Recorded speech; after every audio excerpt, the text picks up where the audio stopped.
بسم الله الرحمن الرحيم. وأصبح فؤاد أم موسى فارغا إن كادت لتبدي به لولا أن ربطنا على قلبها لتكون من المؤمنين. وقالت لأخته قصيه فبصرت به عن جنب وهم لا يشعرون. وحرمنا عليه المراضع من قبل فقالت هل أدلكم على أهل بيت يكفلونه لكم وهم له ناصحون. فرددناه إلى أمه كي تقر عينها ولا تحزن ولتعلم أن وعد الله حق ولكن أكثرهم لا يعلمون.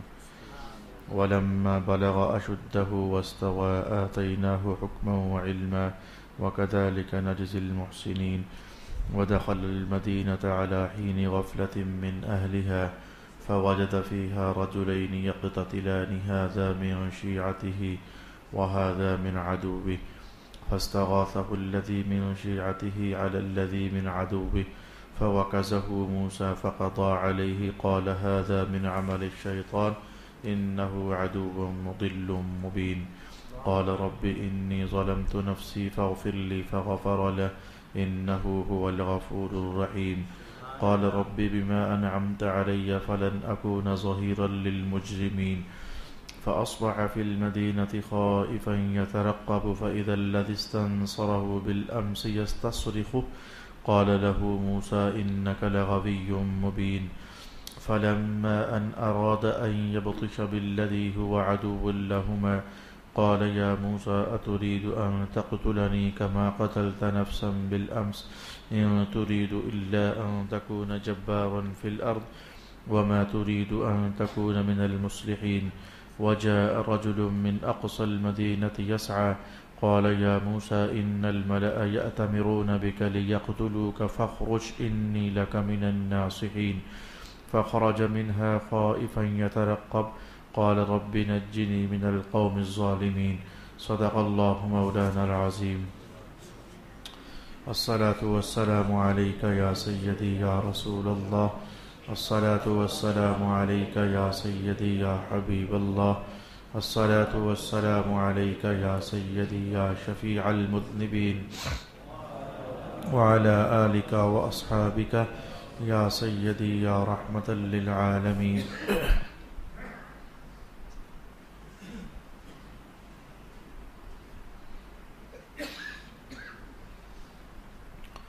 اور موسیٰ کی ماں کا دل خالی ہو گیا تھا. اگر ہم نے ان کے دل کو ڈھارس نہ دی ہوتی تو قریب تھا کہ وہ موسیٰ کا راز فاش کر دیتی. ہم نے اس لیے ڈھارس دی تاکہ وہ اللہ کا وعدہ پر اعتماد کرنے والوں میں سے ہو جائیں. اور موسیٰ کی ماں نے ان کی بہن سے کہا تم اس کے پیچھے پیچھے جاؤ. تو وہ اس کو دور دور سے دیکھتی رہی. فرعونیوں کو اس کا شعور نہ ہوا اور ہم نے اس کے پہنچنے سے پہلے موسیٰ پر دودھ پلانے والیوں کا دودھ حرام کر رکھا تھا. سو وہ کہنے لگی آیا میں تمہیں ایسا گھرانہ بتاؤں جو تمہارے اس بچہ کی پرورش کرے اور وہ اس کے لیے خیر خواہ ہو. سو ہم نے موسیٰ کو اس کی ماں کی طرف لوٹا دیا تاکہ اس کی آنکھیں ٹھنڈی ہوں اور وہ غم نہ کرے اور وہ یقین کر لے کہ اللہ کا وعدہ برحق ہے لیکن ان کے اکثر لوگ نہیں جانتے. اور جب موسیٰ اپنی قوت جوانی کو پہنچ گئے اور توانا ہو گئے تو ہم نے ان کو حکم اور علم عطا فرمایا اور ہم اسی طرح نیکی کرنے والوں کو جزا دیتے ہیں. اور موسیٰ اس وقت شہر میں داخل ہوئے جب لوگ غافل تھے تو وہاں انہوں نے دو مردوں کو لڑتے ہوئے پایا. یہ ایک ان کی قوم میں سے تھا اور یہ دوسرا ان کے مخالفین میں سے تھا.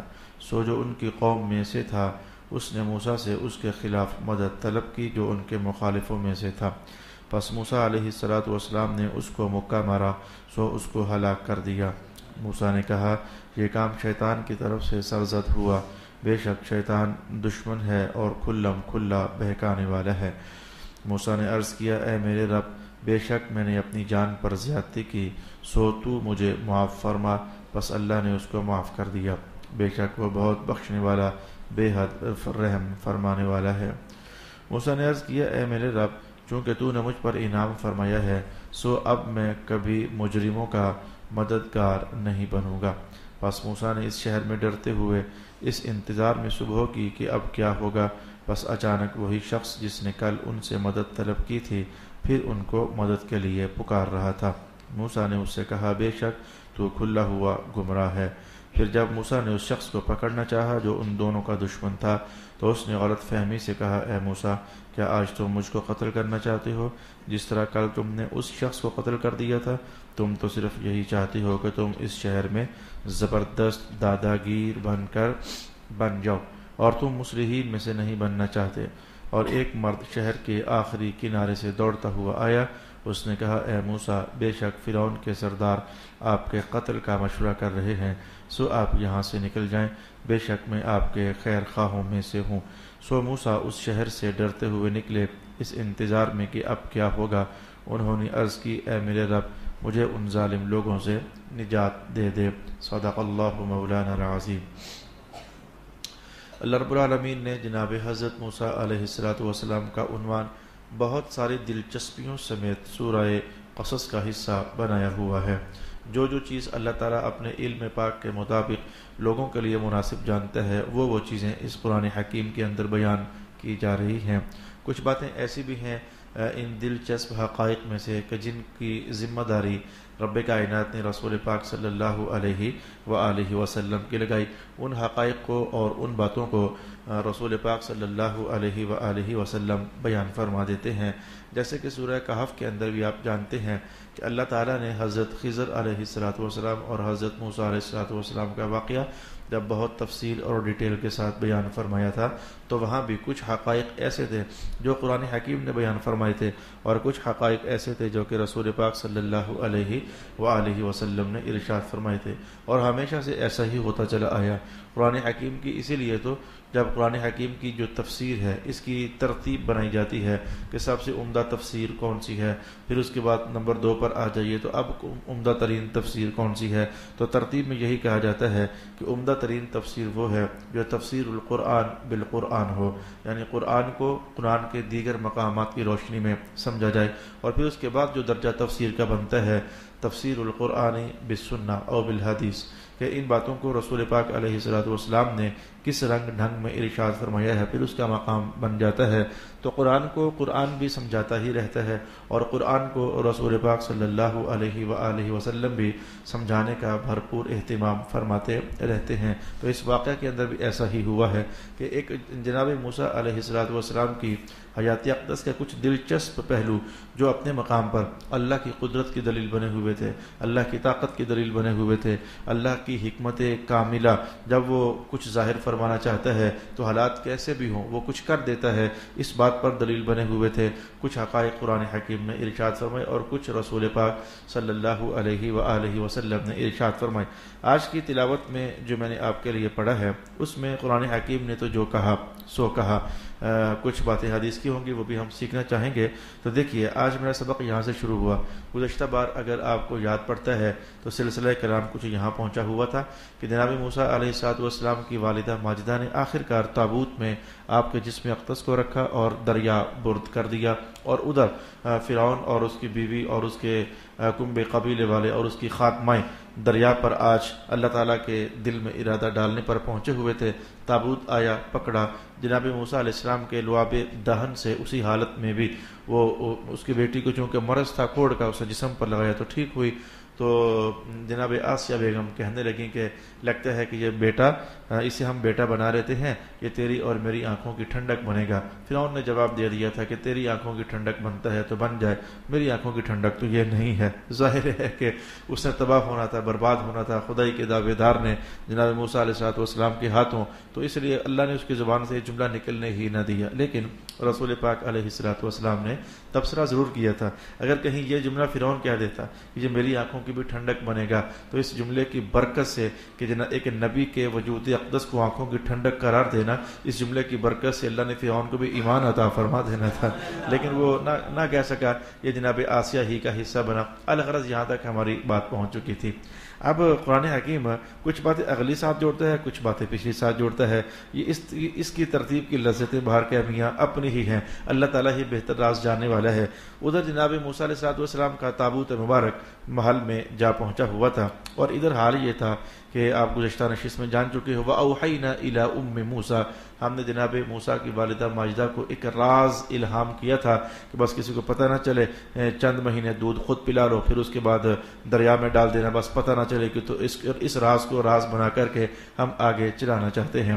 تو اب یہاں پر مولا کائنات نے خود ارشاد فرما دیا وَأَصْبَحَ فُؤَادُ أُمِّ مُوسَىٰ فَارِغًا.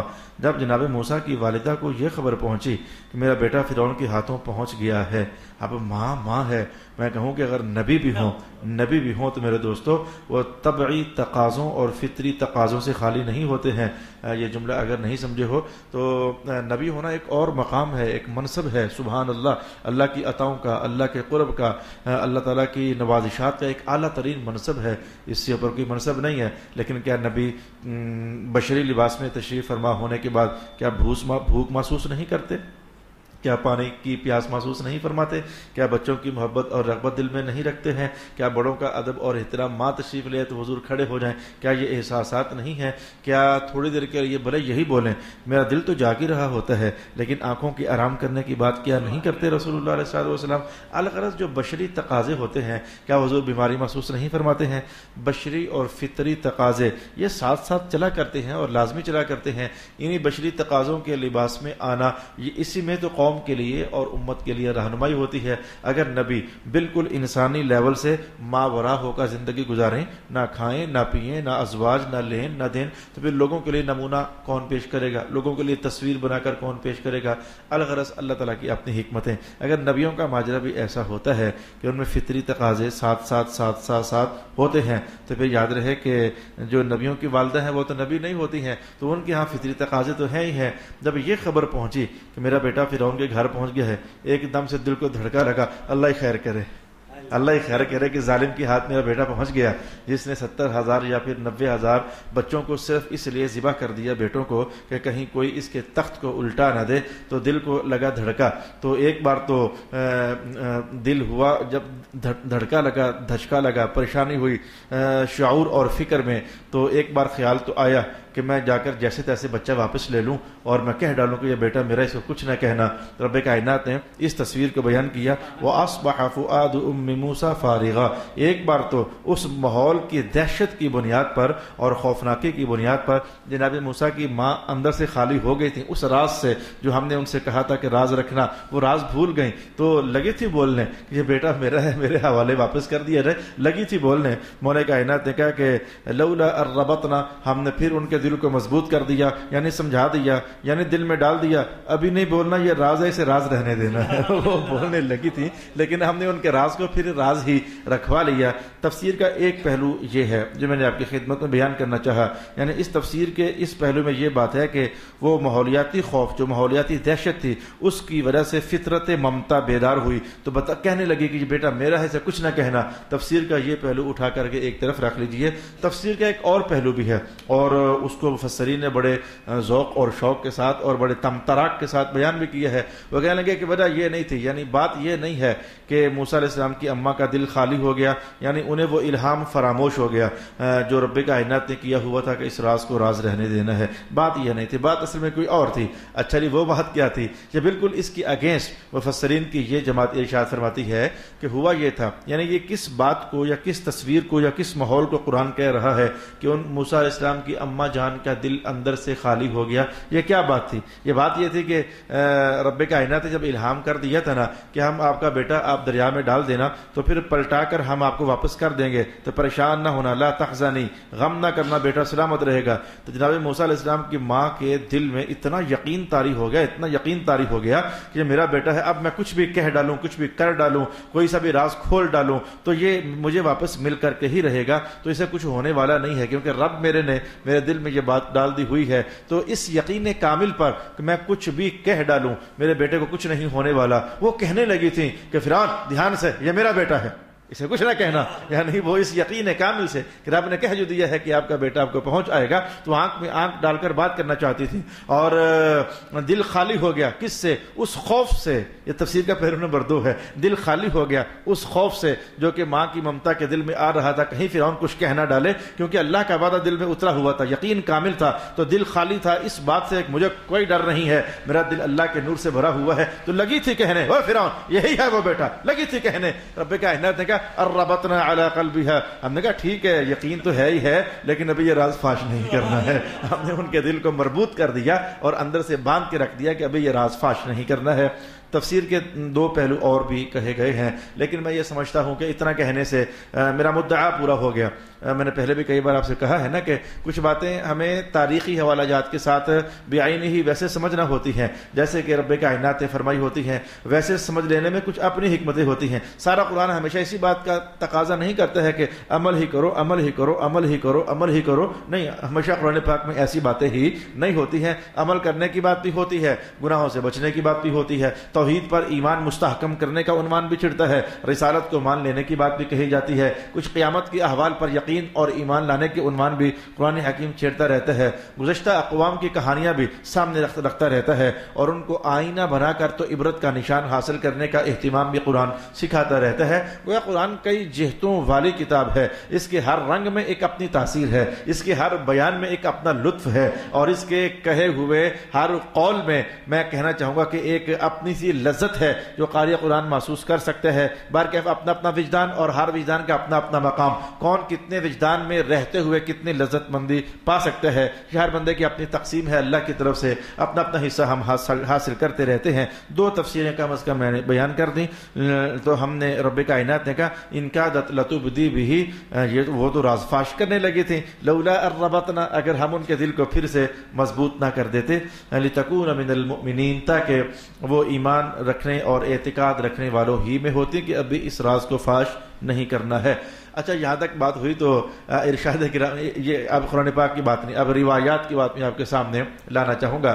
میں نے پچھلی بار آپ کے سامنے ایک عجیب سا ماحول کریٹ کرنا چاہا تھا جو میرے مطالعے سے قرآن کسی مفسر کے حوالے سے گزرا نہیں تھا، لیکن ایک احساس تھا کہ اللہ تعالیٰ جیسے اپنی شان کے مطابق، اپنی قدرت کے مطابق، لیکن عنوان ٹھیک تھا کہ یہ سمجھا رہا تھا کہ فرعون دیکھ اب میں اپنے موسیٰ کو پالوں گا، پیدا بھی کروں گا، پالوں گا بھی، تیرے گھر میں پالوں گا، تجھ سے ہو سکتا ہے تو کچھ کر لے. اسے قرآن بار بار موقع بنا کر کے تو فرعون کی آنکھ میں آنکھ ڈال کر کے بات کر رہا تھا. اللہ جو کرنا چاہتا ہے، واللہ یفعل ما یرید، اللہ جو کرنا چاہتا ہے وہ کر ہی لیتا ہے، کوئی اسے روک سکتا نہیں ہے. یہ عنوان بار میں نے ابھارنا چاہا، تو اسی سلسلے میں ایک اور تصویر آپ کے سامنے بیان کیے دیتا ہوں. ایک دن کی بات ہے، آپ جیسے اپنے بچوں کے ساتھ کھیلتے ہو، میں بھی بچپن میں جو میرے بچے تھے، اب تو بڑے ہو رہے ہیں، بڑے ہو گئے، تو کبھی ڈاڑی پکڑ لی، کبھی موڈوں پر چڑھ گئے، کبھی باہوں سے سر پکڑ لیا، اور کبھی کچھ کر لیا کبھی کچھ کر لیا. تو فرعون بیٹھا ہوا تھا، خوش تو نہیں تھا، آسیہ بیگم تو خوش تھی،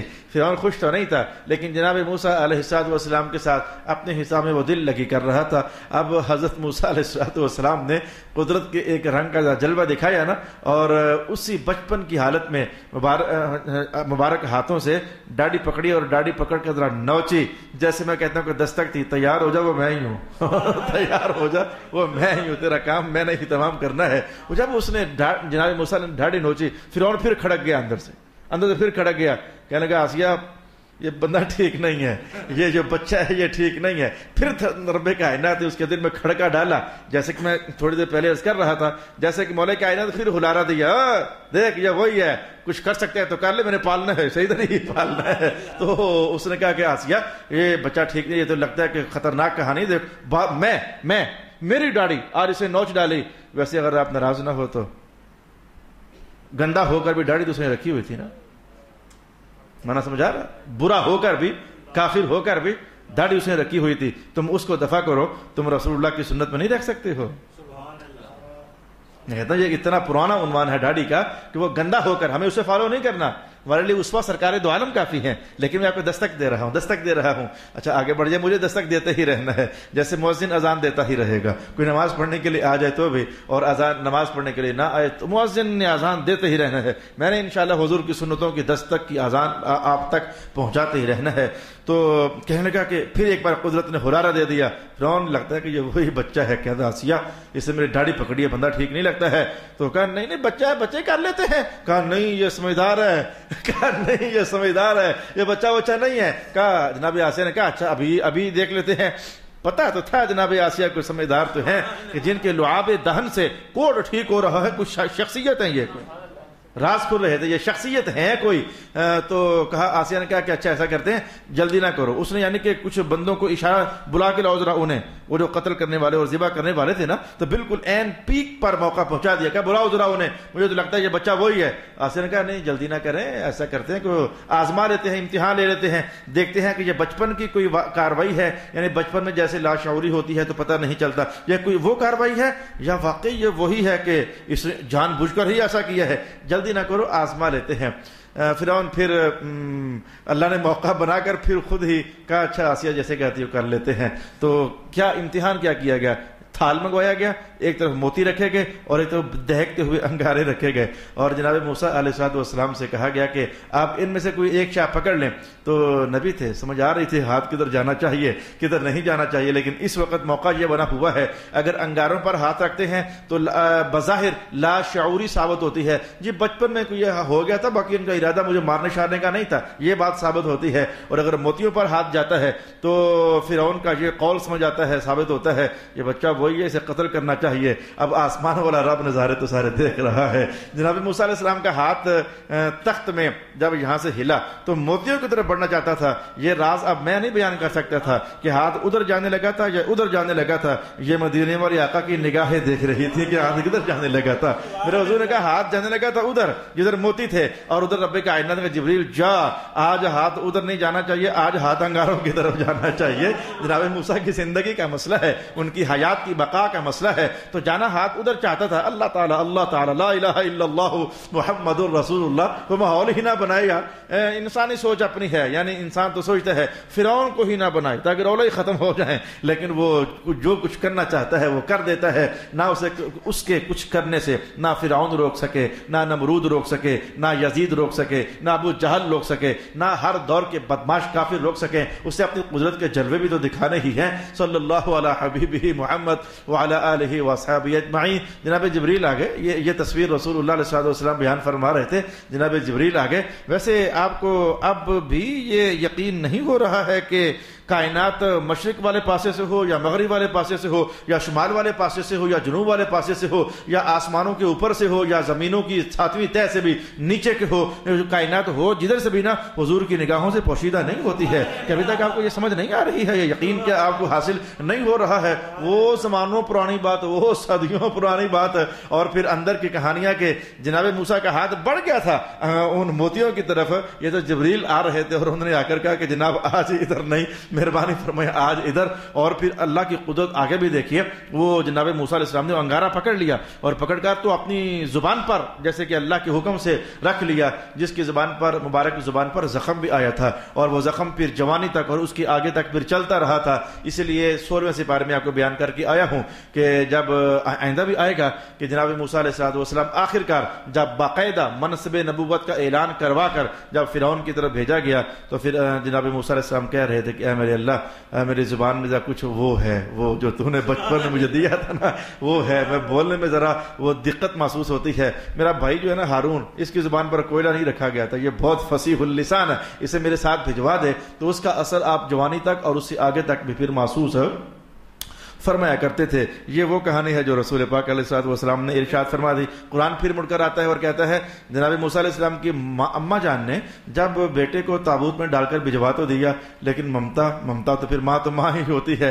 میں آج بھی اپنے طلباء کو یہ سبق پڑھا رہا تھا کہ طلباء بچوں سمجھ جاؤ اس بات کو کہ ماں جو ہے وہ مرنے سے بھی قریب ہو نا تو اس کی بچوں پر شفقت پھر بھی ختم نہیں ہوتی ہے. ایسے جو مخلص استاد ہوتا ہے وہ عمر کے جس حصے میں بھی پہنچ جائے نا وہ اپنے طلباء کے حق میں شفیق ہونے سے رک نہیں سکتا ہے. یہ رشتے ہی کچھ اللہ نے ایسے بنائے ہیں کہ وہ ان کی شفقتیں، ان کے باپ کی جو پدریت ہے، جب باپ مر بھی رہا ہو، کوئی نہ پر جل بھی رہا ہو، لیکن اپنے باپ اپنے بچوں کے سر پر شفقت کا ہاتھ رکھنے سے وہ رک نہیں سکتا ہے.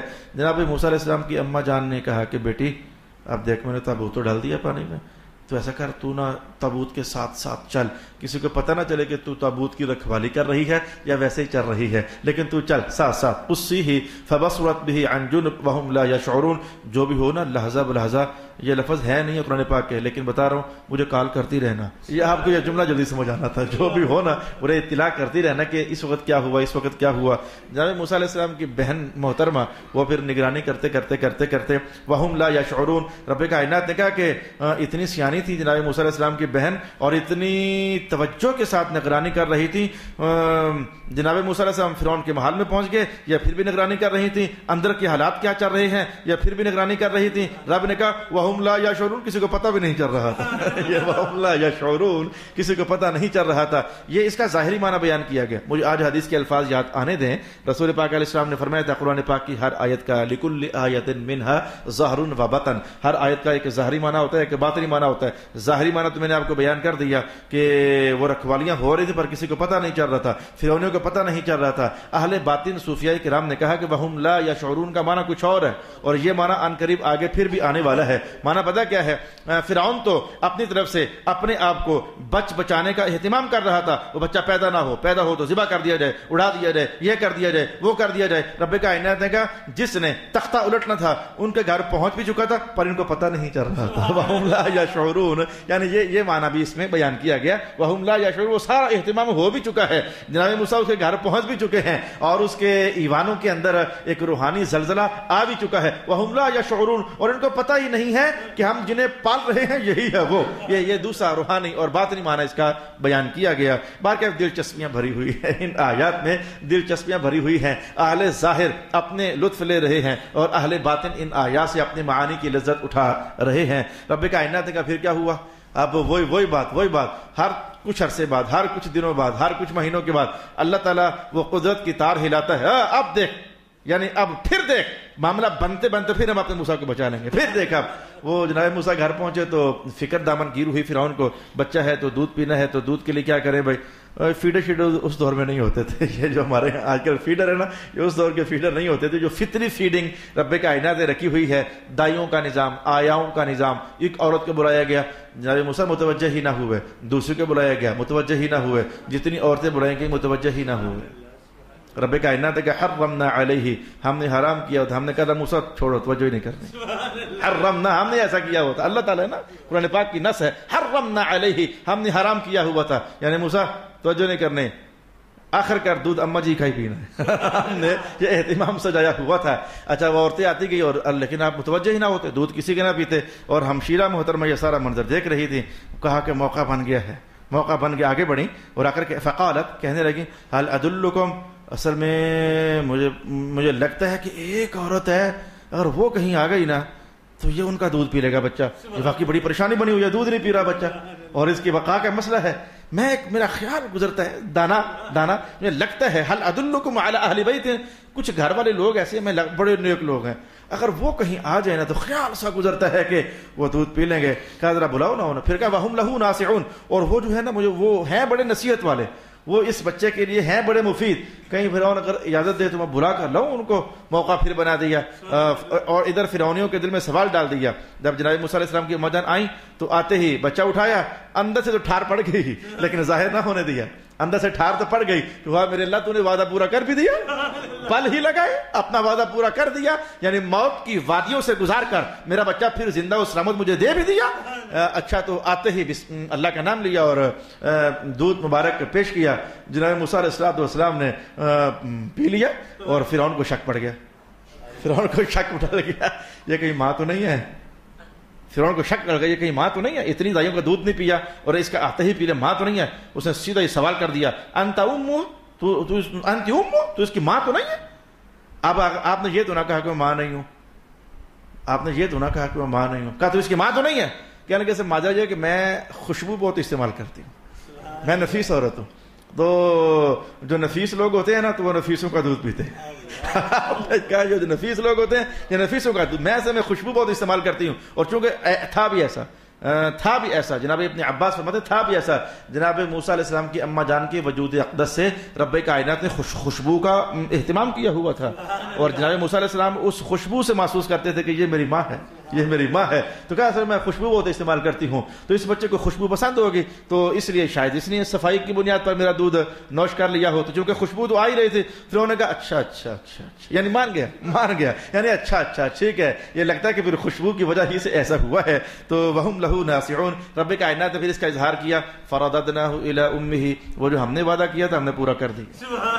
ہم نے موسیٰ کو ان کی ماں کے پاس واپس بھجوا دیا. کئی تقر عینھا, ہم جانتے تھے کہ ماں کی آنکھ ٹھنڈی نہیں ہوگی جب تک بیٹا ہاتھوں میں نہ ہو جائے. لو لے لیں اپنا بیٹا, آنکھوں کو ٹھنڈا کر لیں. کئی تقر عینھا ولا تحزن, اب تو غم چھوڑ دیں. ولا تحزن وَلِتَعْلَمَ أَنَّ وَعْدَ اللَّهِ حَقٌّ, تاکہ وہ اماں جان جائیں ان وعد اللہ حق, اللہ ہی کا وعدہ برحق ہے. اللہ کے وعدوں پر ایمان لانا سیکھو میرے دوستو. اس موقع پر چونکہ عنوان میرے پاس کافی ساری آیات میں نے تلاوت کی ہوئی ہے, بولا رک کر کے میں آپ سے کہتا کہاں آپ لوگ اللہ کے وعدے کو سنتے ضرور ہو لیکن یقین نہیں رکھتے ہو, ایمان نہیں رکھتے ہو. تو اللہ کا وعدہ برحق ہے. وَلَكِنَّ أَكْثَرَهُمْ لَا يَعْلَمُونَ, لیکن اکثر لوگوں کو پتہ نہیں ہے کہ اللہ کا وعدہ برحق ہے. میں ایک مثال پیش کر دوں آپ کے لیے. آپ سنتے ہو لیکن اس کو احساس میں نہیں اتارتے ہو کہ اللہ کا وعدہ برحق ہے. میں اس کی مثال پیش کرتا ہوں. کسی نے آپ کو گالی نکال دی, کسی نے آپ کو تنگ کر دیا, کسی نے آپ کو چھیڑ دیا.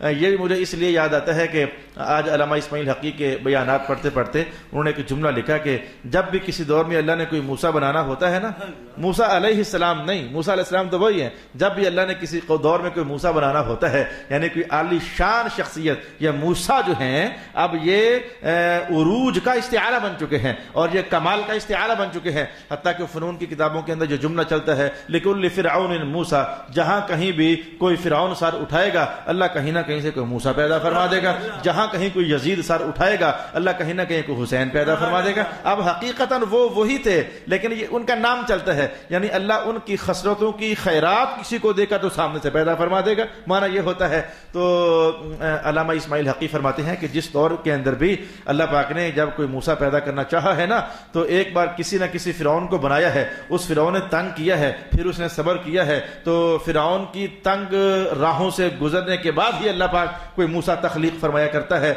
یہ سے میں روحانی سبق دینا چاہا, اور جو میں آپ کو اس موقع پر وہ جملہ بتانا چاہتا ہوں کہ آپ اللہ کے وعدوں پر یقین نہیں رکھتے ہو, عملی طور پر نہیں رکھتے ہو, مانتے ہو, زبان سے اقرار کرتے ہو, کسی نے آپ کو تنگ کر دیا, ظلم کر دیا, زیادتی کر دی, جو اس سے ہو سکا کر دیا. میرے پاس وہ کیس آتے رہتے ہیں, بھائیوں کو بھی سمجھاتا رہتا ہوں, بہنوں کو بھی سمجھاتا رہتا ہوں, صبر کرو, یہ شرارتیں 1 2 4 مہینوں سالوں کے لیے ہیں, پھر دیکھو اللہ کے وعدے پر یقین رکھ, اللہ مدد کرتا ہے, اللہ صبر کرنے والوں کے ساتھ ہے. تم کیوں نہیں مانتے ہو, سوچو تو صحیح. پھر دیکھو چند زمانے گزریں گے, آپ اپنی زندگی میں جائزہ لیں, ہر 4 5 6 سالوں کے اندر ایک نہ ایک انقلاب آپ کی زندگی میں آ رہا ہے. گزشتہ 30 40 سال آپ نے چیک کر لیں, صرف چند سال گزرتے ہیں تو حالات پلٹا کھا رہے ہیں, پھر چند سال گزرتے ہیں کسی نہ کسی انداز میں مکان تبدیل کر لیا, کاروبار تبدیل کر لیا, رشتہ داریاں بن گئیں, بچے بیمار ہو گئے, بیماریوں سے شفا ہو گئی, حج نہیں کیا تو حج کر لیا تو گلیاں پکی ہو گئی, آپ کی گلیاں ٹوٹ گئیں. یعنی زندگی کے عنوانات جو ہیں ہر چند سالوں کے اندر تبدل اور تغیر کا شکار ہوتے رہتے ہیں. تو میں ان سے کہتا ہوں, آج آپ سے بھی کہتا ہوں,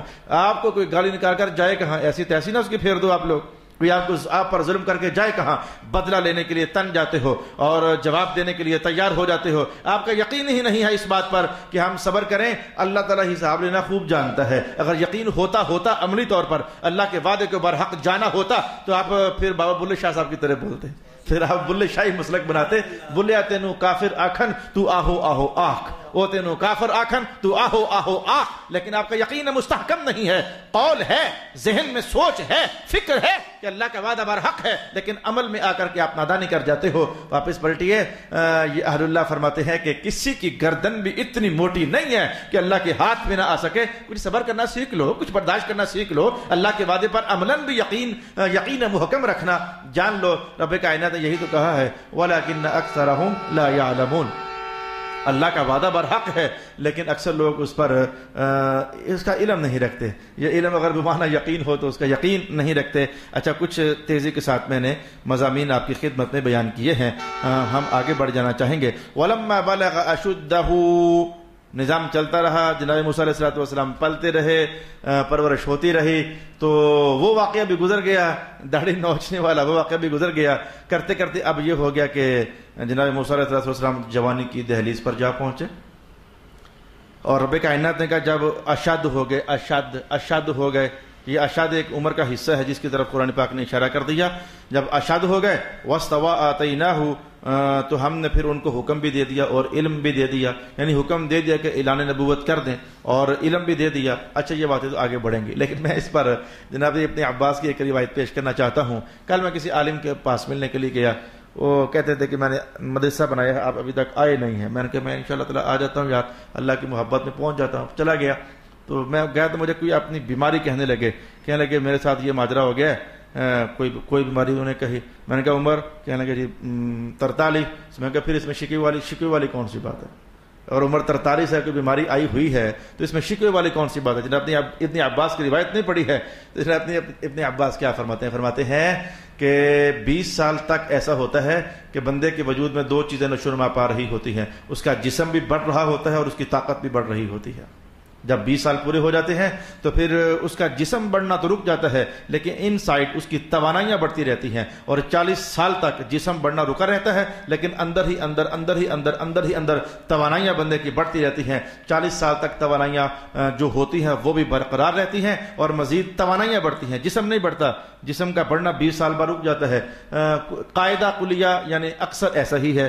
تو جب 40 سال ہوتے ہیں تو پھر جناب ابن عباس فرماتے ہیں جو ہی 41واں سال شروع ہوتا ہے نا تو پھر وہ جو توانائیاں پیک پر پہنچی ہوتی ہیں آہستہ آہستہ وہ ڈاؤن ہونا شروع ہو جاتی ہیں۔ کسی کی آنکھ کی توانائی چلی گئی، کسی کے کان سننے سے بے فیض ہو رہے ہیں، کسی کے دانت ہلنا شروع ہو گئے، کسی کے گوڈے میں درد ہو گیا۔ کرتے کرتے جب 60 کو سال ہوتے ہیں نا تو بندہ کافی سارا کھچک چکا ہوتا ہے۔ جناب ابن عباس فرماتے ہیں بندہ کافی سارا کھچک چکا ہوتا ہے۔ یہ بالکل سرکار دو عالم کے فرمانات ہی تو ہیں کہ میرے حضور نے کہا کہ میری امت کی جو اکثر امت تعداد ہے وہ بین 60 و 70، 60 اور 70 کے درمیان چلی جائے گی۔ تو 60 سال تک بندہ کھچک چکا ہوتا ہے، پھر اس کے بعد انتظار ہی کر رہا ہوتا ہے کب اللہ کا حکم آتا ہے، تو پھر ہم اللہ کے حوالے ہو جانے والے ہیں۔ میرے دوستو 20 سال گزر گئے، 20 گزر چکے ہیں آپ لوگوں جو۔ اچھا میں جو جملہ بتانا تھا وہ یہ تھا اشد شدید، یہ عمر کون سی ہوتی ہے؟ میں یہ عمر وہ ہوتی ہے کہ جو 20 سے لے کر تو 40 سال تک ہوتی ہے۔ اس میں توانائیاں، جوش، جوانی، بندہ پہاڑوں کے اوپر، برف کے اوپر ننگے پاؤں بھاگے، اچھلے کودے، کوئی اس پر فرق محسوس اسے نہیں ہوتا ہے۔ اس میں لڑائیاں کرے، دنگے کرے، فساد کرے، الٹے سیدھے کرتب کرے، اندر سے توانائی اجازت دے رہی ہوتی ہے۔ لیکن جب 40 سال سے بندہ اوپر ہو جاتا ہے پھر وہ توانائیاں آہستہ مندمل ہونا شروع ہو جاتی ہیں۔ تو علامہ حقی فرماتے ہیں کہ اللہ تعالیٰ کی بھی شان اپنی ہے، وہ نبیوں کو یہ نہیں فرماتا کہ 20 سال ہو گئے ہیں تو اعلان نبوت کر دو، وہ نبیوں کو یہ بھی نہیں فرماتا کہ 30 سال ہو گئے، جوانی خوب ٹائٹ ہے تو ذرا اعلان نبوت کر دو، ہوتا ہے نہیں، 35 بھی گزرنے دو۔ جب 40 سال گزر جاتے ہیں تو ہوتا اصل میں یہ ہے، جب 40 گزرتے ہیں نا تو ہوتا اصل میں یہ ہے کہ وہ جوش، وہ جذبہ اب ٹھنڈا ہونا شروع ہو گیا، وہ شہوات دم توڑنا شروع ہو جاتی ہیں۔ تو اب جب یہ قوتیں ختم ہونا شروع ہوتی ہیں تو نتیجے میں دانائی اللہ تیز کرنا شروع کر دیتا ہے۔ بظاہر قوتیں جب ختم ہونا شروع ہوتی ہیں تو نتیجے میں اللہ تعالیٰ دانائی، حکمت عملی، یہ جو آپ لوگوں نے کہانیاں جوڑی ہوئی ہیں، یہ سنی ہوئی ہیں، وہ یار کوئی ایک آدھ بابا نال ہونا چاہیے، وہ شادیوں کے معاملے میں یہ بابا ہی کیوں ہونا چاہیے؟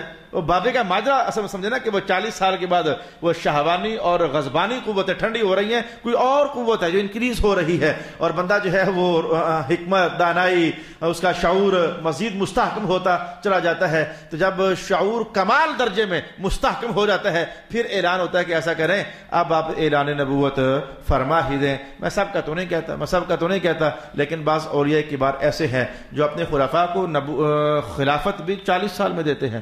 وہ کہتے ہیں نا بھائی جب نبوت کا منہاج 40 سال میں اعلان کروانے کا ہے عمومی، تو ہم ایسے ہی شور نہیں ڈالیں گے کہ یہ جمدہ ولی ہے تو یہ 9 سال کے اندر یہ خلافت ہے، وہ ایسے نہیں کرتے۔ البتہ چند لوگ صاحب استعداد ایسے ہوتے بھی ہیں جنہیں 40 سال سے پہلے بھی یہ منزل نصیب کر دی جاتی ہے، لیکن جو اصحاب علم کسی کے صوفیاء اور متصوفین ہیں وہ تو میرے بھائی 40 سال کا اعلان انتظار کرواتے ہیں تاکہ اس کا شعور پختہ ہو جائے، اس کی قوت غضبانی ٹھنڈی ہو جائے، اس کی قوت شہوانی ٹھنڈی ہو جائے۔ یعنی اب یہ لڑے بھڑے کم، اس لیے تو دکھ کا اظہار ہو رہا ہے سعدی کے ہاں، حضرت سعدی کے ہاں اسی لیے تو دکھ کا اظہار ہو رہا ہے۔ 40 سال عمر عزیزت گزشت، مزاجے تو ازحال طفلی نہ گشت۔ وہ بابا وہ 40 سال کا ہو گئے ہیں، تیرا بچپن ابھی بھی ختم نہیں ہوا ہے؟ یعنی 40 سال کا ہو کر بھی بندہ 45 سال کا، پھر بھی وہی جھگڑے، پھر بھی وہی لڑائی، پھر بھی وہی گالی گلوچ، پھر بھی وہی نافرمانیاں، پھر بھی وہی اللہ کے گھر سے بھاگنا، پھر بھی وہ مانا سمجھا رہا ہے۔ اور جناب 40 سے 40 میں نے 50 والے بابے بھی لڑتے دیکھے ہیں، میں نے 60 سال عمر والے بابے بھی گالیاں نکالتے دیکھے ہیں۔ میں کل اپنے استاد گرامی کے پاس ملنے کے لیے گیا تو مجھ سے پہلے کوئی اور مہمان مل کر جا چکے تھے، تو ان کی بات استاد صاحب مجھے بتانے لگے، یار یہ جو بچہ ہے نوجوان تھا، شادی شدہ تھا، یہ اپنے ابا سے بہت ڈرتا ہے۔ میں کہا استاد صاحب وجہ کیا ہوئی ہے؟ کہنے کہ یہ کہتا ہے میرا ابا 75 سال کا ہو گیا، پر آئے ہائے ہائے ہے کیا کڑاکے دار گالیاں نکالتا ہے، ابھی تک بھی کیا کڑاکے دار گالیاں نکالتا ہے، ڈرا کے رکھا ہوا ہے، میں اس نے دھمکا کے رکھا ہوا ہے۔ یہ کوئی عزت والی کہانی نہیں ہے، یہ دکھ والی باتیں ہیں کہ 40 سال عمر عزیزت گزشت، مزاج تو ازحال طفلی نہ گشت۔ 40 سال کا زمانہ گزر جائے تو شیطان آہستہ آہستہ جیسے کہ وہ کھیڑا چھوڑنے کا سوچنے لگ جاتا ہے کہ اب اس کے اندر وہ طاقت نہیں رہی، اب اس کو گمراہ کر کے لے بھی جاؤں تو کدھر لے کے جاؤں، بڈھا کھوسٹ ہو رہا ہے، چھوڑ کسی اور کو پکڑتے ہیں۔ لیکن میاں اگر ہمارے حالات 40 سال کے بعد بھی نہ سدھریں تو کل کے سبق میں میں نے یہ بات سیکھی اپنے استاد گرامی سے کہ جب بندہ 40 سال سے متجاوز ہوتا ہے تو شیطان کو خطرہ محسوس ہونا ہے، وہ اپنی فکر تیز کرتا ہے، شیطان اپنی فکر تیز کرتا ہے۔ اب یہ پہلے تو 40 سال کا تھا کہ ابھی ہے بڑا زمانہ، گمراہ کر لیں گے اسے، لیکن دن بدن زمانہ عمر کا تھوڑا بچنا شروع ہو جاتا ہے تو شیطان کو فکر پڑتی ہے اب اسے میں کیسے کروں تاکہ گمراہ ہو جائے، میں کیسے کروں تو اس کا ایمان لٹ جائے۔ تو اگر آپ نے 40 سال میں اپنا وہ فطری پروسیس پورا نہ کیا اور ہدایت کا دروازہ پھر نہ کھٹکھٹایا، آپ نے کھٹکایا نہیں ہے اور دشمن اپنے حملوں کے لیے تیار بیٹھا ہوا ہے، پھر ایمان کی خیر منانا پھر اپنے کے لیے، پھر فکری آخرت کے حوالے سے خیر منانا۔ اب یہ باتیں میں کس کو سناؤں جا کر، آپ کو ہی سنانی ہے میرے دوستو۔ یہ جوانوں کے نام بھی دستک ہے، بوڑھے بزرگوں کے نام بھی دستک ہے۔ اب اگر میں ان باتوں اور ان جملوں پر آگے بڑھتا چلا جاؤں گا تو ہمارا فکری اور بنیادی سبق کہیں پیچھے رہ نہ جائے۔ واپس آئیے، رب کائنات نے کہا وَلَمَّا بَلَغَ أَشُدَّهُ، اور جب وہ شدید ہو گئے اور شدت کا زمانہ 20 کے بعد شروع ہو جاتا ہے۔ ایک جملہ آپ کے نام کرنا چاہتا ہوں، جب شدید ہو گئے استوى آتیناہ حکما وعلما، ہم نے ان کو علم دیا اور نبیوں کا علم یقیناً یہ آخرت کا علم ہوتا ہے، یہ نبوت کا علم ہوتا ہے، یہ الوہیت کا علم ہوتا ہے، یہ آسمانی وحی کا علم ہوتا ہے۔ سمجھ آ رہی ہے کہ 20 سال کے بعد کوئی شرم آنی چاہیے ویسے بندے کو، جہاں کالجوں کی خاک چھانتے ہو، یونیورسٹیز کی خاک چھانتے ہو، فر تیز بولتے ہو اور اس تیز بولنے کو بڑی دانائی تصور کرتے ہو، کچھ حلال حرام بھی سیکھ لو۔ یہ آواز آج آپ کو سمجھ نہیں آئے گی، لیکن قیامت کے میدان میں آپ کی اور میری ملاقات ہو گئی تو آپ کو سمجھ بڑی آئے گی۔ مولانا آپ سچ کہتے تھے کہ ہمیں ہر علم کی دانشگاہ کا دروازہ کھڑکانے کے ساتھ ساتھ مدینہ کی دانشگاہ سے بھی فیض لینا چاہیے تھا، ہمیں قرآن کے سامنے بھی جھولی پھیلانی چاہیے تھی، ہمیں حدیث کی روحانیت سے بھی مستفید ہونے کی کوشش کرنی چاہیے تھی۔ یہ 20 سال کے بعد بہترین زمانہ ہوتا ہے۔ قرآن حکیم نے کہا آتیناہ حکما وعلما، آتیناہ حکما وعلما۔ جوانی شدت کی طرف جا رہی ہوتی نا، میرے حضور نے کیا اعلان کیا، اعلان سننے کے لائق ہے، ہر بات سننے کے لائق ہے۔ رسول پاک علیہ السلام نے کہا وہ نوجوان جو جوانی کی دہلیز پر پہنچا، وہ نوجوان جو جوانی کی دہلیز پر پہنچا تو ماں بھی اچھی تھی، باپ بھی اچھا تھا، انہوں نے جھکنے کا ڈھنگ بتایا ہوا تھا اللہ کے سامنے۔ جوانی کی دہلیز پر پہنچا تو اس حال میں پہنچا کہ اللہ کی اطاعت کرنے والا تھا یہ جوان، رسول اللہ کی بات ماننے والا تھا یہ جوان۔ کوئی جوان اگر ایسا ہوا، جی حضور ایسا ہوا، تو پھر سرکار دو عالم علیہ السلام نے کہا ذرا قیامت کا میدان آنے دو، نگاہ محمد دیکھ رہی ہے، ایسے جوانوں کو اکٹھا کر کے رب کائنات نے اپنے عرش کے نیچے جگہ عطا فرما دینی ہے۔ او کما قال رسول اللہ صلی اللہ علیہ وآلہ وسلم وکذالک نجزی المحسنین ودخل المدینۃ علی حین غفلۃ من اہلها۔ قدرت نے پھر ایک ہلارا دے دیا، قرآن ہے۔ فرعون موسیٰ پلیں گے ہی پلیں گے، حالات میں کچھ بھی بناتا رہوں، موسیٰ پلیں گے ہی پلیں گے۔ آج کیا ہوا؟ موسیٰ علیہ السلام کہیں شہر کے باہر سے تشریف لا رہے تھے، ہوتا ہے ایسا, بندہ باہر گیا ہوتا ہے, باہر سے تشریف لا رہے تھے, اور ائمہ تفسیر کا زمانہ جمہور کا قول ہے کہ دوپہر کا تھا, لوگ سونے کے لیے گھروں میں گھسے ہوئے تھے, کھانا پکانا اور سو جانا قیلولہ.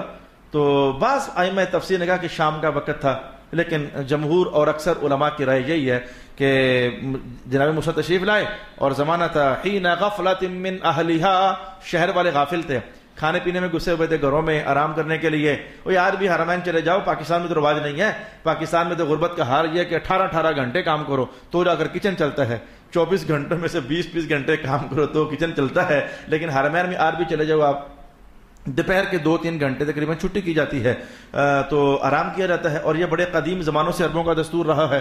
تو لوگ غافل تھے, یعنی سونے کے لیے کھانے پینے کے لیے گئے ہوئے تھے. تو موسیٰ علیہ السلام داخل ہوئے نا, تو 2 بندوں کو لڑتے دیکھا. فوجد فیہا رجلین یقتتلان, ایک دوسرے کو مار رہا تھا, دوسرا پہلے کو مار رہا تھا. تو ھذا من شیعتہ, جو یہ تھا نا, یعنی یہ جناب موسیٰ علیہ السلام کی قوم والا تھا, یعنی یہ اپنا تھا. وَھذا من عدوہ, اور جو یہ تھا یہ فرعونی تھا.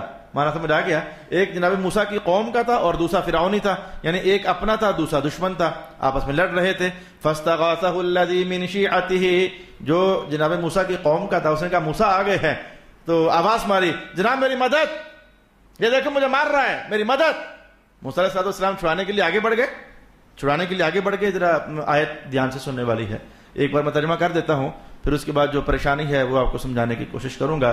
تھوڑی دیر کے لیے دقت سے گزرنے کی سوچیں, ایک مشکل مرحلہ آ رہا ہے, وہاں سے ہم نے انشاءاللہ اللہ کی توفیق سے صحیح گزر جانا ہے. انشاءاللہ اللہ کی توفیق سے ہم نے صحیح گزر جانا ہے. آپ نے کہا اچھا لڑ رہا ہے, ہٹو بچو بھائی.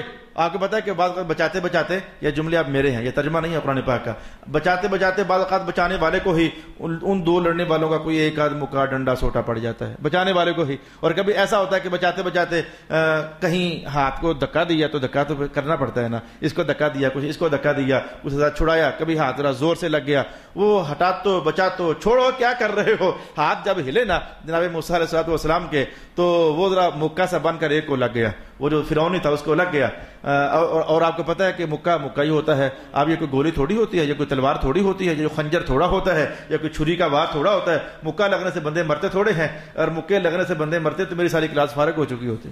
آپ بتا کہ فارغ ہو چکی ہوتی تو میں نے مکے شکے کافی سارے مارے ہیں, لیکن اللہ کا فضل ہے مکوں سے بندے نہیں مرتے ہیں. وہ اس کا اصل میں اس فرعونی کا وقت پورا ہوا تھا, اس فرعونی کا وقت پورا ہوا, وقت اس کا یہی بنا ہوا تھا. مجھے ایک اطلاع آئی کہ یہ بندہ فوت ہو گیا.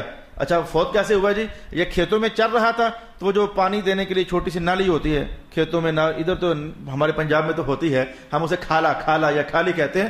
تو کھالے کے بننے چل رہا تھا, پاؤں سلپ ہوا تو وہ کھالے کے اندر گر گیا, وہ گلا نرم ہوتا ہے, فوت ہو گیا. اب کھالے میں سلپ کر کے بندہ گرے, اور میں کہتا ہوں سڑک پر گرے تو بندہ نہیں مرتا ہے, لیکن جب اللہ کا حکم پورا ہو چکا ہوتا ہے تو پھر بستر پر بھی موت آ ہی جاتی ہے, پھر بستروں پر بھی بندے مر جاتے ہیں. اصل میں اس فرعونی کا وقت پورا ہوا تھا. تو چھڑاتے جب ذرا ہاتھ ایک ذرا زور سے لگا نا, تو وہ مکے سی کیفیت, تو قرآن نے کہا ادھر مکہ لگا ساتھ ہی اس کا کیس پورا ہو گیا, بندہ مر گیا. وہ جو فرعونی تھا بندہ مر گیا. فَوَقَذَهُ مُوسَى فَقَضَى عَلَيْهِ, اس کا کیس تمام ہو گیا. فَقَالَ هَذَا مِنْ عَمَلِ الشَّيْطَانِ, جب یہ صورت بنی نا تو موسیٰ علیہ السلام نے کہا شیطان کو تو موقع بن گیا ہے, تو اس نے تو شور ڈال دینا کہ موسیٰ نے قتل کر دیا. یہ معنی سمجھیں, جس طریقے سے عرض کر رہا ہوں یہ معنی سمجھیں. مجبوری ہے, کچھ میری علماء کو سمجھ آ رہی ہے میں کدھر چلنا شروع ہو گیا ہوں, اہل علم کو سمجھ آ رہی ہے میں کدھر چلنا شروع ہو گیا ہوں. تو آپ نے کہا یہ تو شیطانی عمل ہے, یعنی شیطان جو ہے اب یہ شور ڈالے گا, اوروں کے دلوں میں ڈالے گا, وسوسے بنائے گا, او جناب موسیٰ نے قتل کر دیا, یہ تو ماحول ڈسٹرب ہو سکتا ہے. تو انہو عدو, دشمن ہے وہ تو, مضل, گمراہی کرنے والا ہے, مبین, سرعام.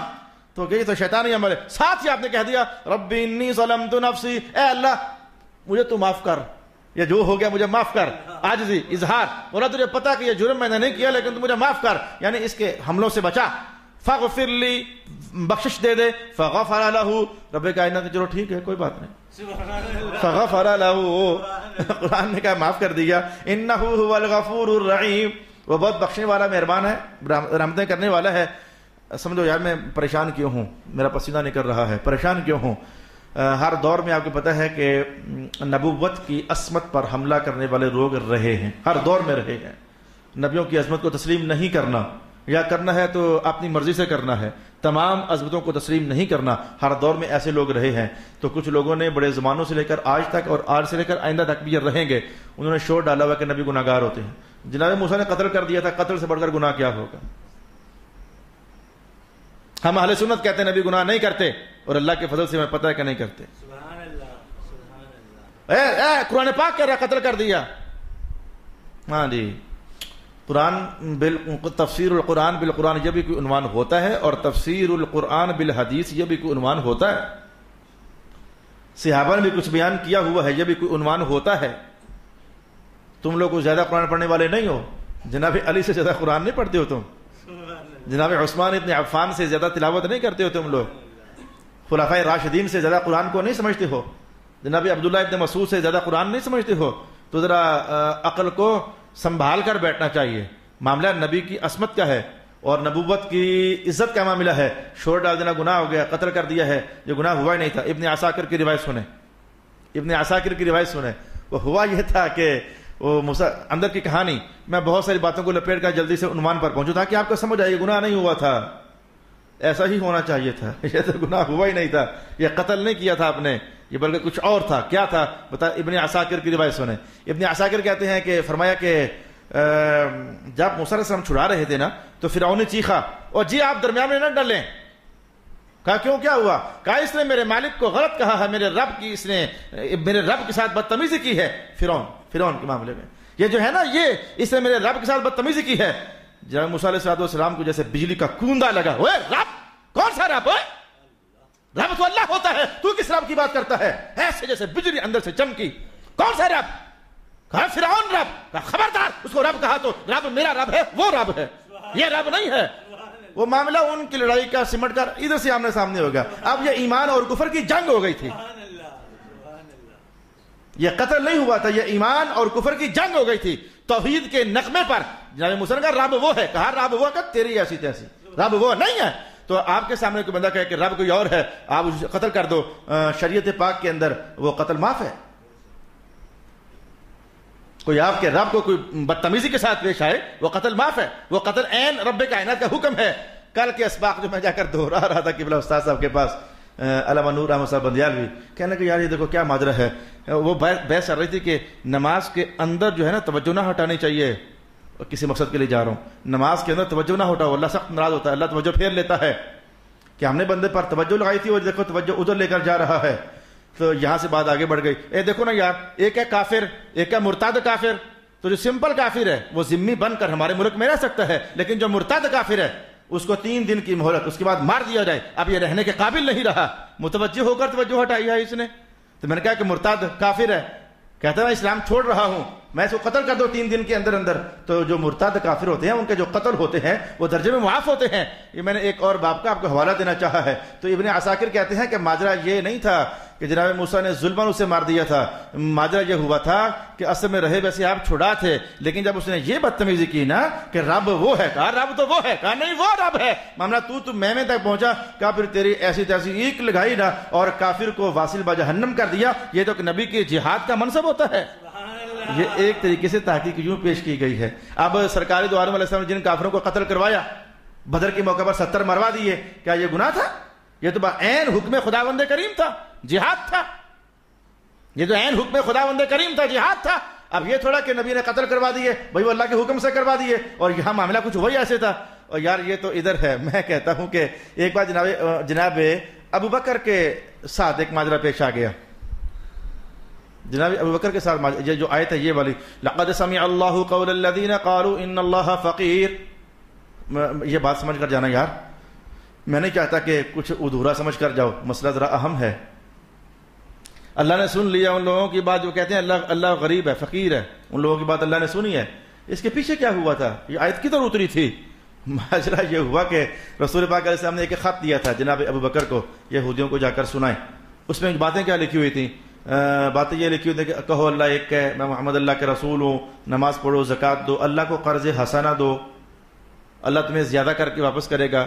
من ذا الذی یقرض اللہ قرضا حسنا فیضاعفہ لہ اضعافا کثیرا, یعنی جو اللہ کے راستے میں خرچ کرے گا اللہ بڑھا کر تمہیں واپس کرے گا. تو ایک یہودی نے بدتمیزی کی تھی, ابن عزورہ, اس نے بدتمیزی کی, کہا نہیں ہم ایمان نہیں لاتے. جو رب سود کھاتا ہے سود لیتا ہے تو ہم کیسے اس پر ایمان لے آئیں؟ جی قرضہ دیو تو بتا کے واپس کروں گا. تو سود یہی تو ہوتا ہے. بدتمیزی کر دی.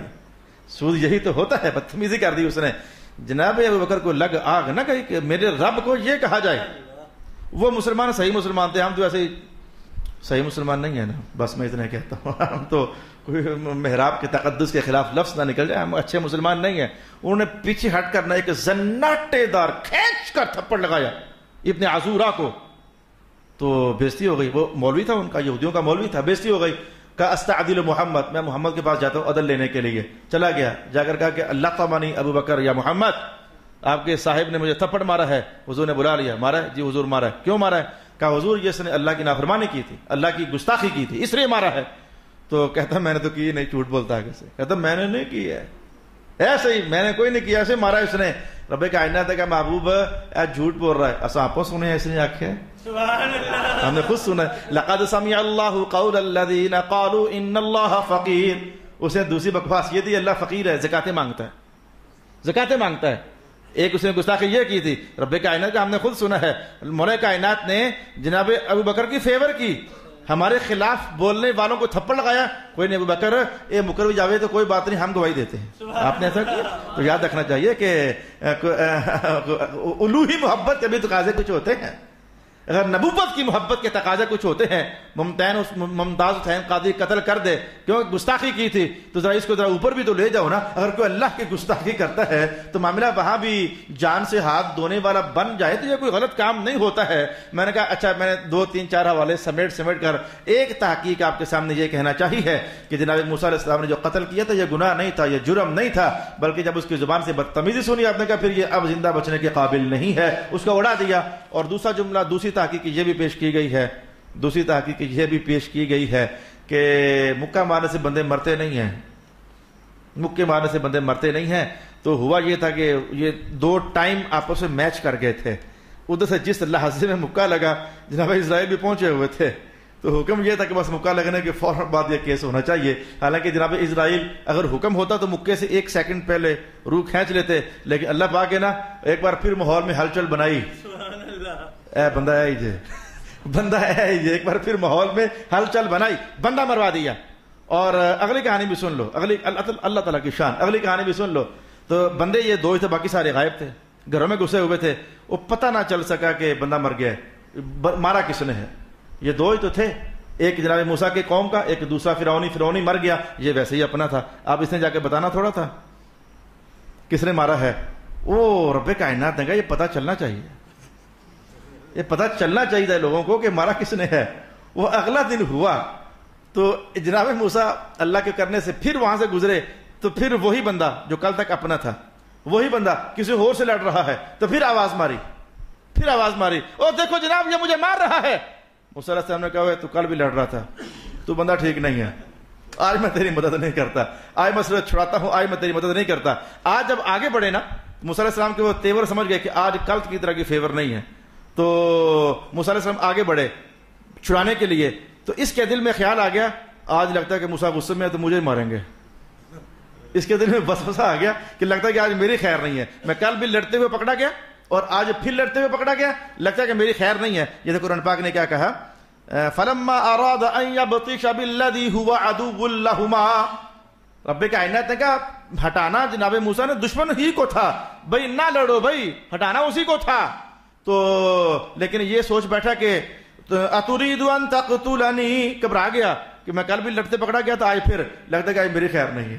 وہ مکے کا کمال کل دیکھ چکا تھا, کہتے میری خیر نہیں ہے, منہ سے بولا فوراً اتقتلني كما قتلت نفسا بالامس, جیسے کل تسائے قتل کیتا سی آج پھر مجھے قتل کرنا چاہتے ہو. زور سے چیخا نا, لوگوں کو پتہ چل گیا. رب کائنات کا ہاں اے جس نے قتل کیا تھا بندہ یہی ہے جس نے کل بھی قتل کیا تھا. لوگوں تک آواز پہنچائی جیسے کہ للکار تھی قدرت کی, ہو سکتا ہے کچھ کر لے, پکڑ سکتے تو پکڑ لے. موسیٰ پھر بھی بچاؤں گا, موسیٰ پھر بھی بچاؤں گا. اتريد ان تقتلني كما قتلت نفسا بالامس. اچھا بھائی, وہ جو میں نے پہلے کہا جناب موسیٰ علیہ السلام نے قتل کیا, 2 طریقے کی باتیں میں نے آپ سے کی ہیں, تیسری طرح کی بات بھی ہے, چوتھی طرح کی بات بھی ہے. اللہ رحم کرے, اب وہ دانے کم ہیں, کم ہیں وہ دانے جن کو یہ شعور ہو کہ ایسی شرارت کی جا سکتی ہے. اللہ پاک کا فضل ہے. کوئی ہوئی تو انشاءاللہ حضور کے ملنگ ادھر ہی ہیں, گپ شپ لگا لیں گے اس کے ساتھ. اگر کوئی مزید کوئی شرارت کرنے کے لیے کوئی ہمت کرے گا تو اللہ کی توفیق سے اللہ تعالیٰ خوب مدد کرنا جانتا ہے, ہم ہمت کر لیں گے. تو ذرا کچھ سبق کو آگے بڑھا لیتے ہیں. تو فاصبح فی المدینہ, اے بندہ مر گیا تو ساری رات گزری خوف میں, فکر میں, اب کیا ہوگا, کیا بنے گا, ماجرا کدھر جاتا ہے, اونٹ کس کروٹ بیٹھتا ہے, یوں سمجھے آپ ساری رات انہی خیالوں میں. تو یترقب, انتظار, صبح اٹھیں گے تو کیا ماحول بنتا ہے. فَإِذَا الَّذِي اسْتَنصَرَهُ بِالْأَمْسِ يَسْتَصْرِخُ, تو پھر وہاں سے گزرے تو آج پھر وہی چیخا جس نے کل مدد مانگی تھی. قَالَ لَهُ مُوسَى إِنَّكَ لَغَوِيٌّ مُبِينٌ, تو گمراہ ہے. یہاں سے حضور رحمت عالم نے بھی بحث ایک طرف لے کر جانا چاہیے. میں لے کر جانے لگا ہوں. رسول اللہ علیہ السلام فرماتے تھے ظالم کی کبھی مدد نہ کرو, مظلوم کی مدد کرو. یہ حدیث کے الفاظ ہیں, اور مفسرین نے یہ حدیثیں اس آیت کی تفسیر بیان کرتے ہوئے لکھی ہیں. یہ تفسیر کی تیسری جہت بیان کرنے لگا ہوں. ایک مجبوری تھی, تو انہوں نے کہا کہ اصل میں وہ جو فرعونی تھا وہ ظلم کر رہا تھا اس بنی اسرائیلی پر, موسیٰ علیہ السلام والے قوم کے بندے پر ظلم کر رہا تھا, اور جناب موسیٰ علیہ السلام ظلم سے بچا رہے تھے. تو ظلم سے بچاتے بچاتے وہ گھونسا لگ گیا, اس کا کام تمام ہو گیا. یہاں یہ عنوان چھیڑ کر کے تیسرا جواب دے کر کے تو ائمہ تفسیر نے کہنا چاہا کہ حضور نے منع فرمایا تھا کہ ظالم کی مدد نہ کرنا. آپ حضور نے اعلان کیا جو بندہ جاننے اور بوجھنے کے باوجود ظالم کی مدد کرتا ہے تو اللہ اس سے ناراض ہو چکا ہے. ایک حدیث, اور پھر اللہ کا اس سے کیا تعلق ہے اور اس کا اللہ سے کیا تعلق ہے. دوسری حدیث, مقصد تھا میرا جس کی خاطر یہ حدیثیں میں نے کوٹ کرنا چاہی, تفسیر کا تیسرا پہلو بیان کر کے یہ حدیث کوٹ کرنا چاہیے. میرا مقصد تھا میرے دوستو, آپ ایسا کرتے ہو, آپ یعنی مسلم معاشرہ ایسا کرتا ہے, ظالم کی مدد کرتے ہو, مظلوم کو مزید دباتے ہو, سارے نہ صحیح لیکن بہت سارے جگہوں پر آپ ایسا کرتے ہو. آپ کا بیٹا کسی کے ساتھ لڑ کر آیا ہے, بھلے وہ ظالم ہے بھلے مظلوم ہے آپ فیور کرو, لیکن ظالم ہے آپ نے یہ نہیں دیکھنا کہ میرے بیٹے کی غلطی ہے, آپ نے یہ نہیں دیکھنا کہ میرا بچہ ظالم ہے, میرا بیٹا بدماش ہے. آپ نے پورا ایڑی چوٹی کا زور لگانا ہے اپنے بچے کو بتانے کے لیے. بچہ بچا لیا لیکن اللہ کی محبت کا تم نے جنازہ نکال دیا. دھیان رکھو ذرا, ظالم کی مدد کرتے ہو. میں کہنا آواز پہنچانے میں کیا حرج ہے, مجھے کہنے میں کیا حرج ہے. یہ جو وکیل لوگ ہیں کیا کرتے ہیں, سب کو نہیں بھی لیکن بعض کو پتہ ہونے کے باوجود کہ یہ برحق ہے, یہ ظالم ہے, یہ مظلوم ہے, پتہ ہونے کے باوجود جب کیس لے لیا, بتاؤ ظالم کی حمایت کیوں کی. قیامت والے دن جواب دینا پڑے گا. سیاستدان ان کے اپنے ہی گماشتے ہوتے ہیں, ان کے اپنے ہی چھوڑے ہوئے بدماش ہوتے ہیں. جب حرکت کر کے آتے ہیں تو ان کو پناہ دیتے ہیں اور پورا زور لگاتے ہیں, فون پر فون کرتے ہیں, وہ جی اپنا بندہ ہے. سیاستدانوں قیامت والے دن جواب دینا پڑے گا. وکیلوں قیامت والے دن جواب دینا پڑے گا. باپو قیامت کو جواب دینا پڑے گا. سرمایہ داروں قیامت کو جواب دینا پڑے گا. ظالموں کی حمایت کرتے ہو, اور جو ظالموں کی حمایت کرنے والا ہے, اگ لگے ایسے رزق کو, اگ لگے ایسے رشتے کو. حضور فرمانے اس کا اللہ سے کیا تعلق ہے. ان اللہ بریء منہ, اللہ اس سے بری ہے, یہ اللہ سے بری ہے. کیا تعلق ہے اس کا. تو رب سے تعلق توڑ کر تم کون سی اپنی آگ کا باغ تیار کرنا چاہتے ہو, کون سی آگ سے بھری ہوئی جنت تیار کرنا چاہتے ہو. لا حول ولا قوت الا باللہ العلی العظیم. دستک دی ہے, سونے میں دستک دی ہے. ہر انسان اپنی زندگی میں کہیں نہ کہیں وہ ظالم کی فیور میں بول رہا ہے. یہ تو سرکار دو عالم تھے, فرماتے کہ آج اگر میری بیٹی فاطمہ بھی ہوتی تو اللہ کا قانون جاری ہوتا. یہ تو حضور ہے نا. آج اگر اس موقع پر بنت محمد میری بیٹی فاطمہ ہوتی تو بھی اللہ کا قانون, میں اللہ کے قانون کی بالا دستی کو ختم نہ ہونے دیتا. اللہ اکبر اللہ اکبر. قال یا موسیٰ ترید ان تقتلنی کما قتلت نفسا بالامس. جیسے کل بندہ مار دیا آج بھی مار دو گے. ان ترید الا ان تکون جبارا, آپ چاہتے ہو کہ بس زوراور بن کر رہو. وما تريد ان تكون من المصلحين, آپ اصلاح والے تو ہیں ہی نہیں ہیں. وجاء رجل من اقصى المدینہ, یہ سبق ختم ہو رہا ہے. وجاء رجل من اقصى المدینہ, اللہ کی قدرت کا دوہرا جلوہ بتا کر بات سمیٹتے ہیں. وجاء رجل من اقصى المدینہ, فرعون کا کزن چچا زاد بھائی جناب موسیٰ کے پاس ہے, اور آ کر کہنے لگا میں نے مشورہ ہوتے دیکھا ہے موسیٰ جی, یہ آپ کے قتل کی پلاننگ ہو رہی ہے, آپ سے کچھ ہو سکتا تو کر لیں, کچھ عرصے کے لیے چلے جائیں یہاں سے. میں خود وہاں سے سن کے آیا ہوں. فرعون کا کزن ہلچل مچوائی، اور رب نے دشمنوں کے گھر سے بندہ بھی جو ہے، جاؤ جا کے بتاؤ ہمارے پیارے. سبحان اللہ. یہ کزن پتا کون ہے جس پر میں نے جملہ سنانا؟ یہ کزن پتا کون ہے؟ یہ وہی ہے جو تابوت بنانے والا تھا. جس کے ہاتھوں تابوت بنا تھا تو اس نے پوچھا تھا اما جان سے یہ تابوت کس واسطے ہے؟ بیٹے کو ڈال کر فرعون سے بچانا ہے. تو گھر سے نکلا تھا، میں جا کے بتا کے آتا ہوں. بیٹا پیدا ہو گیا، بتا کے آتا ہوں میں. جب وہاں گیا تو زبان بولے ہی نہ، پھینٹی کھا کر واپس آ گیا. اگلے دن کہا میں پھر جاتا ہوں تو آج پھر زبان نہ بولے، کیا کو کہ واپس آ گیا، پھر مار کھائی. اور تیسری بار جب نکلا تو آنکھوں نے کام کرنا بھی چھوڑ دیا. سمجھ گیا یہ امر ربی ہے، یہ واقعہ ہو کر رہنا ہے. ایمان لے آیا. وقال رجل مؤمن من اہل فرعون، ایمان لا چکا تھا. سمجھ آئی ہے؟ میرے استاد گرامی فرماتے ہوتے تھے اگر کوئی پھولوں کے ہار ڈالتا ہے نا گلے میں، ایڈا خوش نہ ہو، کل کو یہ گالیاں بھی نکال سکتے ہیں. اور اگر آج کوئی پتھر مار رہا ہے تو ایڈے غم زدہ نہ ہو جاؤ، اللہ انہیں کے ہاتھوں میں تمہیں پھول بھی دلوا سکتا ہے. یہ وہی تھا جو کل تک جناب موسیٰ کو قتل کروانے کے چکر میں تھا. بتا کے آتا ہوں میں، بیٹا پیدا ہو گیا، کل تک مروانے کے ارادے میں تھا، اور آج خود ہی کہہ رہا ہے آپ تشریف لے جائیں، آپ کو مارنا چاہتے ہیں، زندگی بچا لیں اپنی زندگی کا معاملہ سیدھا کر لیں، آپ کو مروانا چاہتے ہیں. اللہ اکبر. میں اللہ کی قدرت کے دوہرے رنگ ہیں جو آپ کی خدمت میں بیان کر رہا تھا. تو قال یا موسیٰ ان الملأ یأتمرون بک، یہ جو درباری ہیں یہ مشورہ کر رہے تھے، لیقتلوک، قتل کر دیں آپ کو. فخرج انی لک من الناصحین، آپ تشریف لے جائیے، میں بالکل اندر سے خیر خواہ ہوں آپ کا. فخرج منها خائفا يترقب قال رب نجنی من القوم الظالمین، کہا اے اللہ میں جا رہا ہوں تو ان ظالموں سے مجھے بچا، ان ظالموں سے مجھے بچا. موسیٰ علیہ السلام کی زبان سے جملے نکلے سمجھ آ رہے ہیں؟ بولا ظالم میں نہیں، ظالم تو یہ ہے نا، یہ ظلم کرنے والے ہیں، ان سے میری حفاظت فرما. پھر موسیٰ علیہ السلام کہاں تشریف لے کر گئے، مڑ کر پھر کتنے سالوں کے بعد آئے، یہ ساری کہانیاں کیا ہیں انشاءاللہ اگلی نشست میں جاننے کی کوشش کریں گے. وآخر دعوانا ان الحمد للہ رب العالمین.